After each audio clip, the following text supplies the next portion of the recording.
Capitalized math and history, and we are going to take a look at sine and cosine waves, but applications in real life.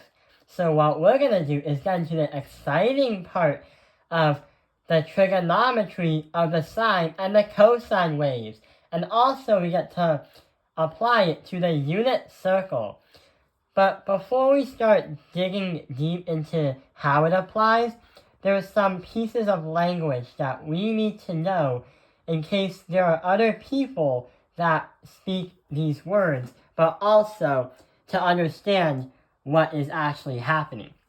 So right over here is called, the word is sinusoidal. So what does sinusoidal mean? Well, what it means is it's involving the sines and the cosines, which you have waves that look something like this. Okay, so basically it literally means that we're playing around with sine and cosine waves. But what do we do with this? What things in real life tend to make a wave or make a circular motion while calculating time? Well, we can say a movement of a wheel. When the wheel goes forward, what it does is it also goes in a circle, but if you place a dot on the wheel, it creates a wave.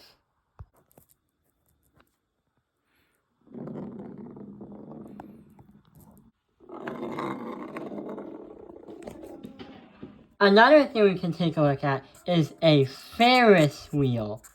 That also is literally a wheel that's moving and turning. We could also look at a metronome. So what they do is they don't go in circles, but they repeat themselves at a frequency. And they also are relatable to pendulums. So pendulums go back and forth on a string or something that is hanged on. And they swing back and forth, just like the swings on a playground. So wheels are going to be circular pattern. But if you take a look at metronomes and pendulums, then we can say right here, if you ever learned in physics, that is called simple harmonic motion.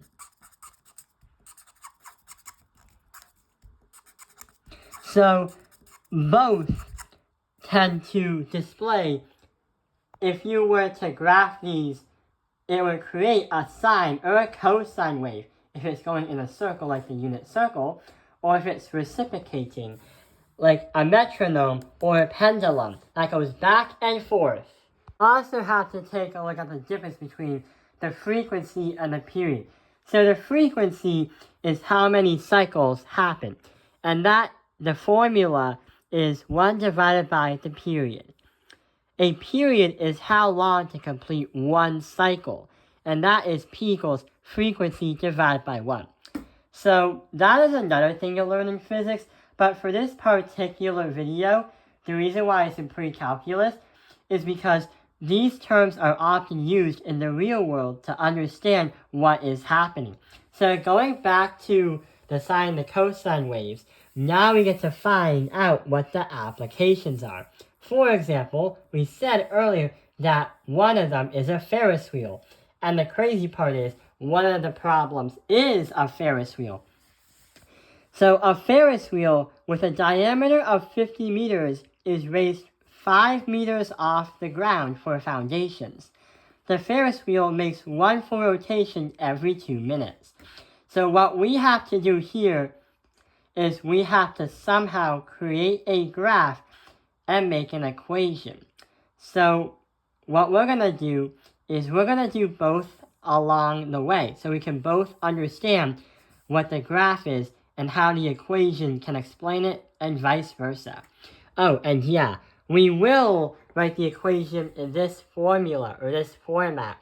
A with a trigonomic ratio parentheses b, parentheses x minus c, parentheses plus d. So let's get started. A Ferris wheel has a diameter of 50 meters and is raised 5 meters off the ground. So here is an empty sine cosine graph. What we're going to do is I'm going to make a circle and I'm going to make it go like this. I'm going to make the circle go like this. Here's the foundation of the Ferris wheel. And we know that the diameter is going to be 50 right here. That's the diameter. We also know that the wheel is going to be lifted 5 meters off the ground because it has foundations. So here's what happens. If you take a look at the circle, we know that if this is 50, half of the circle has to be 25, and the other half has to be 25. Therefore, here's 25 here, and here is 25 there. So going from the ground to the edge of where the car is, or where the wheel is 5 meters. Because 0 meters is the ground, which the Ferris wheel cannot function, or cannot turn, if it's hitting the ground, which you can't really do. So we have 5 meters, and if we go up 25 meters up, that is going to be 30 right here. So where the two pieces of the foundation meet, where the middle of the circle is, or the middle of the Ferris wheel, is at 30 units, or 30 meters. If you add on 25 more to get the other half of the circle, you get 55 meters. So we now understand the schematic, or the drawing of what the Ferris wheel looks like. So going to the formula right over here, we know that our a, well, the f of x is going to equal, our a value is going to be a scale factor. So we know that the diameter is 50 meters, and the center point, or this midline, is 30. So 25 is going to be the scale factor. Then it's going to be, is it going to be sine or cosine? Well, that all matters in terms of the direction the wheel is turning. So we're going to make the wheel turn this way, counterclockwise.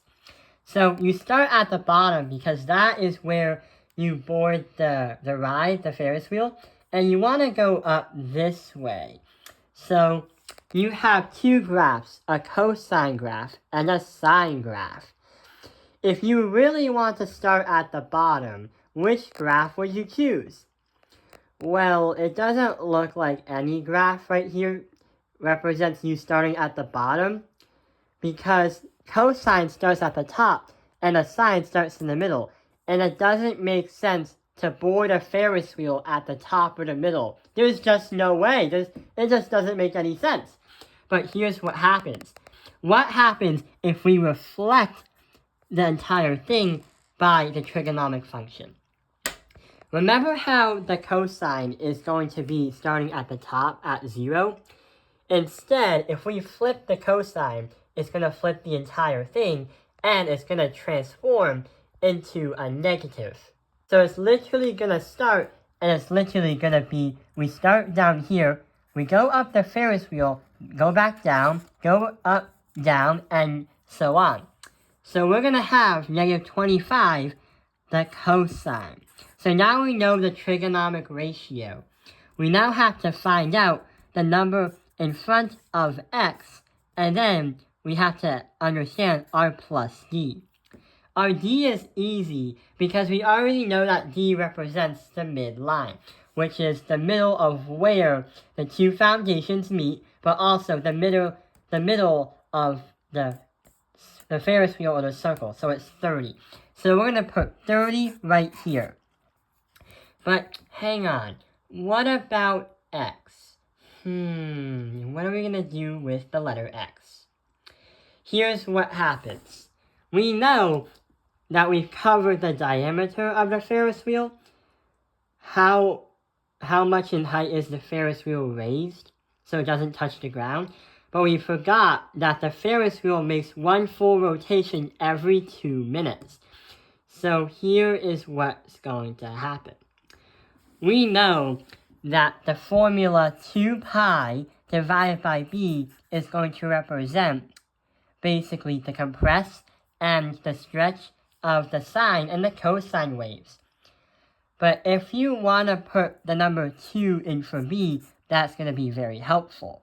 So 2 pi divided by 2, and that's going to be pi. So we're going to put pi right there. So what we did is we're not trying to solve for anything. We're not trying to really understand where we are at a certain period or time, because that's going to be in a different video. But what happens is we know how to create a picture. Oh, just more. If you start here, you're going to go up, then back down to the bottom, then you go back up, then back down, then back up. That is going to be the negative 25 cosine. That is going to reflect you going around the Ferris wheel when you calculate time, which goes to the right on the x-axis. We've also known how to format the equation into this one right here by using this kind of equation right over there. We've also learned how to understand the different languages used, or the different words used, in case anyone gets confused. So this is an example of a real-life scenario of using a sine and a cosine wave. This was an introductory video. I hope this video has helped you understand sine and cosine waves with applications. Thank you for watching Taoping Airlines Math Industry. Like and subscribe.